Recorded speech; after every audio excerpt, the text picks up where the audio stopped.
झूठ का सच। गोनू झा का एक लंगोटिया यार था। वह उनके दुख सुख का साथी था। उससे कभी मनमुटाव भी नहीं हुआ था। एक दिन उसने गोनू झा से कहा, मित्र, सभी लोग तुम्हारा लोहा मांगते हैं। तुम कैसे किसी दोस्त को दुश्मन, दुश्मन को दोस्त, मूर्ख को विद्वान, साधु को ठग और बेईमान को ईमानदार सिद्ध कर देते हो? यह बात मेरी समझ में नहीं आती। गोनू झा ने सहज भाव से कहा, मैं किसी को एक नजर में ही पहचान जाता हूँ कि आदमी अच्छा है या बुरा। तदनुसार उस पर मेरी धारणा बदमूल होती है। उसी के स्वभावानुसार मैं निर्णय लेता हूँ। अगर कोई परिस्थितिवश झूठा अथवा बेईमान बन भी जाता है, जबकि उसका चरित्र वैसा नहीं होता, तो मैं उसे सुधरने का अवसर देता हूँ।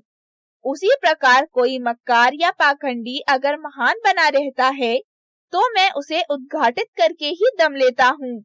उसने उत्सुकता से पूछा, मेरे बारे में तुम्हारी क्या धारणा है? गोनू झा ने अनमने भाव से कहा, तुम तो अजीज दोस्त हो, इसीलिए तुम्हारे बारे में धारणा क्या बनानी है? उसने जोर देते हुए कहा, फिर भी। दोस्त फिर भी चुप रहा। गोनू झा ने चिंता प्रकट करते हुए कहा, तब मुझे शंका हो रही है कि हमारी दोस्ती दुश्मनी में ना बदल जाए। ना, इतने दिनों की यारी और तुमसे दुश्मनी? तो ठीक है, मैं सोच रहा हूँ। गोनू झा ने सहजता से कहा। वह दोस्त अक्सर गोनू झा से यही प्रश्न कर देता और गोनू झा यह कहकर टाल देते, मैं अपने कामों में लगा हूँ, समय आने पर बता दूंगा। तब तक तुम मुझे मिट्टी के 1000 सिक्के दे सकते हो। अभी 500 ही चाहिए और शेष बाद में दे देना। मित्र ने पहले तो बात टालनी चाहिए, किंतु काम बड़ा नहीं था और गोनू झा जैसा परम मित्र तो जाने कैसा कैसा स्वांग भरता रहता है, इसीलिए उसने हामी भर दी। मित्र शीघ्र ही 500 सिक्के देने आ गया।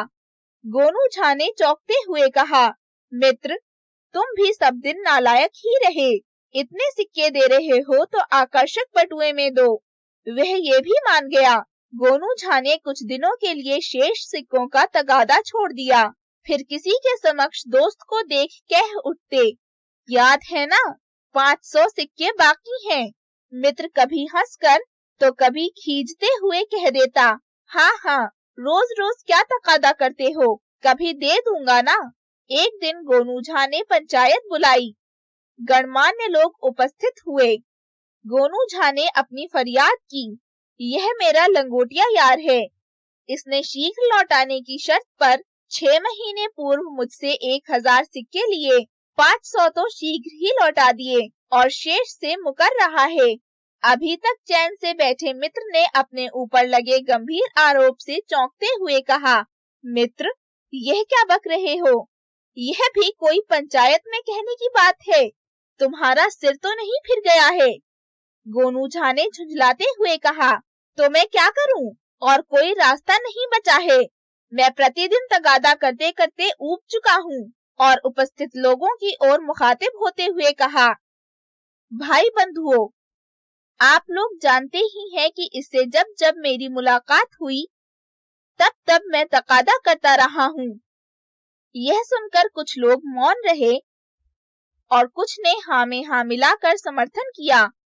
फिर तो वह दोस्त गोनू झा को बेईमान, ठग, धूर्त इत्यादि अपशब्दों से विभूषित करने लगा और विस्मित होते हुए पूछा, कब मैंने तुमसे सिक्के लिए और कब लौटाए भी? गोनू झा ने अपने थैले से वही आकर्षक बटुआ निकाला। उसी में दोस्त ने मिट्टी के सिक्के दिए थे। उन्होंने पंचों को वह बटुआ दिखाते हुए कहा, पंच परमेश्वर, इसी से पूछिए कि यह बटुआ किसका है। उसने बेहिचक कहा, है तो मेरा ही, पर इसमें मैंने मिट्टी के सिक्के दिए थे।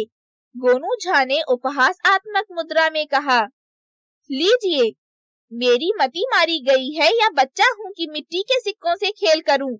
उनका समर्थन करते हुए सरपंच ने कहा, गोनू जी ठीक कहते हैं।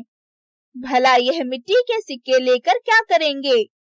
इसलिए यथाशीघ्र इन्हें शेष सिक्के वापस कर दे, अन्यथा सूद समेत लौटाने पड़ेंगे। क्षुब्ध और क्रुद्ध होने के बावजूद उसे सिक्के वापस करने पड़े। बदनामी और बेइज्जती हुई सो अलग।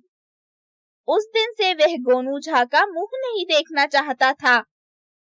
इतना ही नहीं, उसका नाम सुनकर भी भड़क उठता था। दोस्त की किराने की दुकान थी। कुछ ही दिनों बाद दुकान के अहाते गणमान्य लोगों को पहुंचते हुए देख उसे उत्सुकता हुई कि माजरा क्या है। यह पता चलने पर कि सभी को गोनू झा ने बुलाया है, दोस्त का माथा ठनका कि मक्कार को फिर क्या खुराफात सूझी। पर वह गांव के मातबार व्यक्तियों को भगाए तो भगाए कैसे। गोनू झा भी उपस्थित हुए। उन्हें देखते ही वह दोस्त दुकान छोड़ बाहर जाने लगा। गोनू झा ने अपने पुराने लंगोटिया यार को बाहर निकलते देख चौंकते हुए कहा, पहले उसे बुलाइए तभी कुछ मुनासिब होगा। पंचों के बुलावे पर अनंततः वह आया। गोनू झा ने मिट्टी और असली सिक्कों के दोनों बटुए निकालकर बीच में रखते हुए कहा, पंच परमेश्वर, मेरे इस अजीब दोस्त को यह जानने की दिली ख्वाहिश थी कि मैं सच को झूठ और झूठ को सच में कैसे परिवर्तित कर देता हूँ। मैंने इसे आगाह भी किया था, लेकिन इसने जिद पकड़ ली, इसीलिए असत्य का सहारा लेकर दोस्ती को दुश्मनी में बदलना पड़ा। ये सिक्के मैं चुपचाप भी वापस कर सकता था, किंतु सभी के सामने यह जलील हुआ था, इसीलिए आप लोगों के समक्ष ही लौटाना उचित समझा। और फिर मित्र की पीठ पर एक धौल जमाते हुए कहा, अब तो मुझे समझने में देर न लगेगी। दोनों खुशी के आंसू पोंछते गले मिल गए।